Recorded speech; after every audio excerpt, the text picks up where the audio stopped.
Bonjour à toutes et à tous et bienvenue sur Les Droits au quotidien, un podcast créé par le CIDFF Moselle-Est pour discuter de vos droits.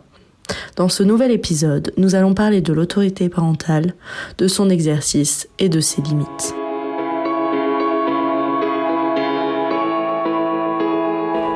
Commençons tout d'abord par la définition de l'autorité parentale. L'autorité parentale se définit par un ensemble de droits et de devoirs inhérents aux responsables légaux d'un enfant.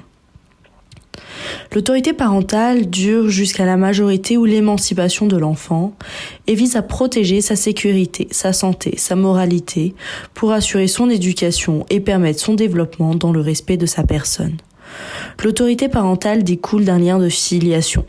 Cela signifie que des parents auront l'autorité parentale en reconnaissant leur enfant au moment de la déclaration de la naissance et l'établissement de son état civil auprès de l'officier d'état civil. En l'absence de parents, l'autorité parentale ne revient pas automatiquement aux grands-parents. Le juge des tutelles des mineurs doit être saisi pour prononcer une mesure de tutelle et désigner le ou les représentants légaux de l'enfant. Avant la loi du 4 juin 1970, le terme d'autorité parentale n'existait pas. On utilisait le terme de puissance paternelle. Cela correspond au droit accordé au père en tant que chef de famille sur la personne et les biens de ses enfants. Par la suite, l'évolution des pensées concernant la place de la femme dans la société et dans la famille a conduit à l'idée d'une égalité des pères et des mères au sein de la famille. De ce fait, il existe désormais une idée que l'autorité parentale doit s'exercer en commun et que l'autorité parentale impose plus de devoirs aux parents concernant leur enfant que de droits.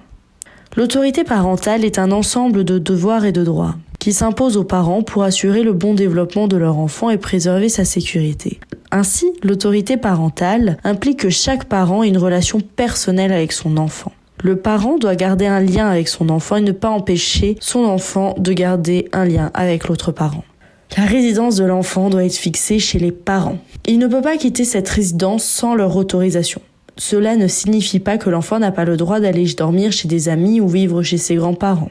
Mais pour cela, les parents doivent donner leur accord express. De plus, les parents ont l'obligation de pourvoir à l'entretien et à l'éducation de leur enfant en fonction de leurs ressources. En ce sens, les parents sont les premiers acteurs de l'éducation de l'enfant, lui expliquent les règles de la société française et s'assurent qu'il ait accès à l'instruction scolaire obligatoire. Ils doivent également assurer les besoins fondamentaux d'un enfant par l'accès à la nourriture, à un logement, à des habits, etc. Ils doivent veiller à la santé de leur enfant. Et cela jusqu'à la majorité et même jusqu'au moment où l'enfant sera apte à subvenir lui-même à ses propres besoins.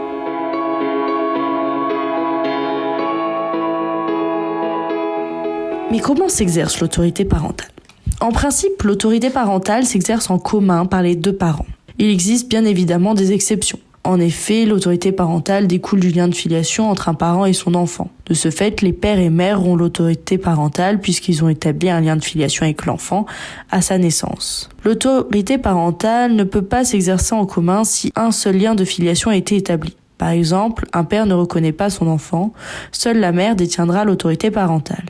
Il en va de même si l'un des parents décède, ou si l'un des parents n'est pas en mesure d'exercer sa volonté, car il est en état d'absence, ou présente une incapacité relevant d'une mesure de tutelle ou de curatelle. L'autorité parentale peut revenir à un seul des parents exclusivement si l'intérêt de l'enfant le commande, notamment en cas de violence conjugale envers l'enfant. L'autorité parentale ne peut pas s'exercer en commun, même en présence d'un lien de filiation entre un parent et ses deux parents, quand le deuxième lien de filiation a été établi plus d'1 an après la naissance de l'enfant ou par une décision judiciaire. Dans ce cas, les deux parents doivent conjointement, par déclaration au directeur de greffe, décider d'exercer ensemble l'autorité parentale ou demander une décision du juge aux affaires familiales. Même si l'exercice de l'autorité parentale s'exerce en commun, de manière générale, un parent va pouvoir représenter l'autre dans ses décisions. Dans les actes courants, par exemple l'autorisation pour une sortie scolaire, l'autorisation d'un seul des parents suffira. Le directeur d'école ne cherchera pas à savoir si l'autre parent a consenti à la sortie, sauf s'il est connu que l'autre parent s'est opposé expressément. Les parents ne peuvent pas renoncer ou céder l'autorité parentale à un tiers ou à l'autre parent. Cependant, il est possible de demander au juge aux affaires familiales de déléguer l'autorité parentale dans des cas bien définis par la loi. Cela signifie que les parents disposent bien de l'autorité parentale, mais ils demandent au juge qu'une personne tierce puisse prendre des décisions relevant de l'autorité parentale. La délégation peut être totale, donc la personne tierce prendra toutes les décisions concernant la vie de l'enfant, ou ou partielle, si les délégations ne concernent que certains actes, comme par exemple en matière scolaire ou de loisirs. Cela est possible à la demande des parents, ensemble ou séparément, si l'un ou les deux parents ne peuvent pas accomplir des tâches ou les devoirs issus de l'autorité parentale. La délégation peut également être demandée par un tiers qui a recueilli l'enfant si les parents sont dans l'impossibilité d'exercer l'autorité parentale ou ils s'en désintéressent. C'est notamment le cas quand un enfant est recueilli par l'aide sociale à l'enfance. Enfin, le procureur de la République peut demander une délégation d'autorité parentale quand l'intérêt de l'enfant le commande.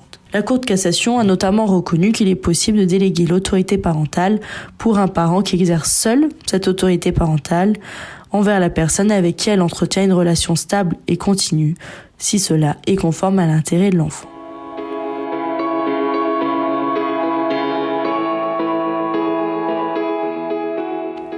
Et finalement, comment ça se passe quand les parents se séparent ? Lors de la séparation des parents, ils restent titulaires de l'autorité parentale. Ils doivent continuer à prendre des décisions ensemble, sauf si l'intérêt de l'enfant commande qu'un seul parent continue à prendre ses décisions pour lui. Généralement, après une séparation, les parents vont organiser l'exercice de l'autorité parentale, soit à l'amiable en rédigeant une convention, soit en passant devant le juge aux affaires familiales. Cette organisation va permettre de déterminer si l'enfant a sa résidence chez un des parents ou chez les deux en alternance, ainsi que la participation financière de chacun à l'entretien et à l'éducation de l'enfant.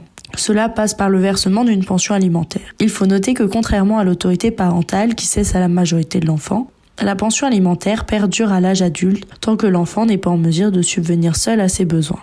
Les parents séparés sont donc tenus de continuer à communiquer pour toutes les décisions concernant leur enfant. Ils doivent notamment s'informer mutuellement de tout changement du lieu de résidence, d'autant plus si celui-ci a des incidences sur l'exercice de l'autorité parentale. En ce sens, un parent qui souhaite déménager à plusieurs centaines de kilomètres ne peut le faire sans l'accord de l'autre parent et à défaut d'une décision du juge aux affaires familiales. Un tel déménagement a des conséquences importantes sur l'exercice des droits et devoirs du parent qui restera.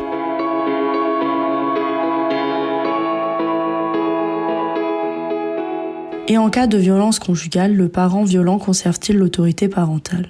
Plus de 400 000 enfants vivent dans des foyers avec des violences intrafamiliales en France. Dans 21% des cas, ils sont directement victimes des violences. Dans tous les cas, ils sont toujours témoins.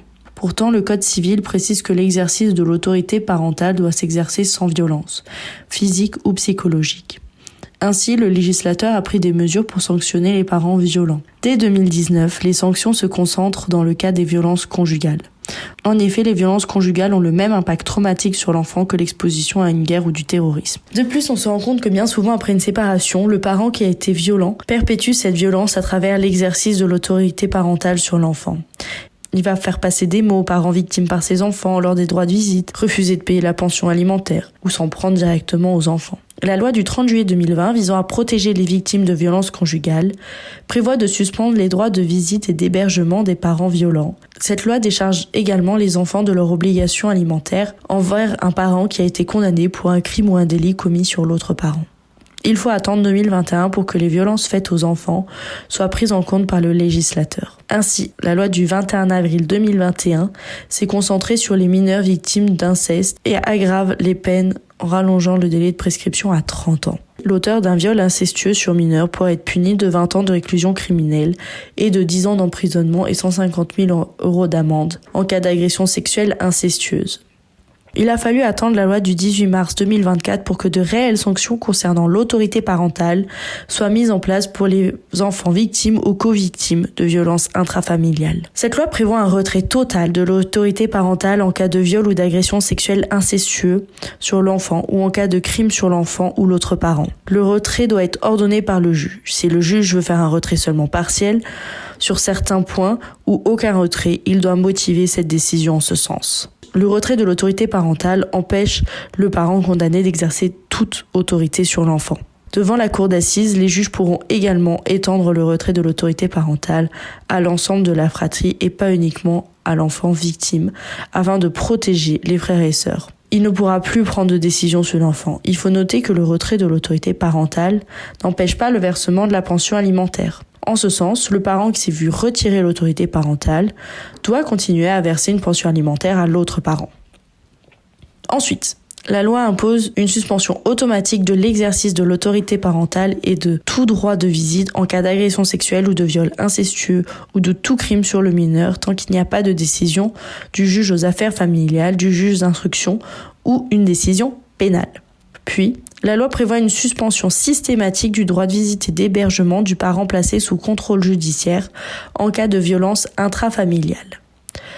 Enfin, est instaurée une délégation forcée de l'autorité parentale en cas de poursuite, de mise en examen ou de condamnation pour agression sexuelle ou viol incestueux ou tout crime commis sur un enfant par le parent, seul titulaire de l'autorité parentale. Cette délégation forcée irait vers la personne tierce ou le service en charge de l'enfant. Cela permet de pouvoir prendre facilement des décisions concernant l'enfant sans avoir à demander aux parents poursuivis. Malheureusement, cette loi ne prévoit rien si le parent est auteur d'un délit autre que l'agression sexuelle sur l'enfant. Il faut noter que des mesures existent toujours pour protéger un enfant en situation de danger. Ces mesures révèlent de l'assistance éducative et des décisions du juge des enfants. Seulement, les mesures éducatives cherchent bien souvent à maintenir un lien entre les parents et son enfant et donc préserver l'autorité parentale. En ce sens, la loi du 18 mars 2024 est venue casser ce lien entre l'enfant et le parent en mettant des sanctions sur l'exercice direct de l'autorité parentale.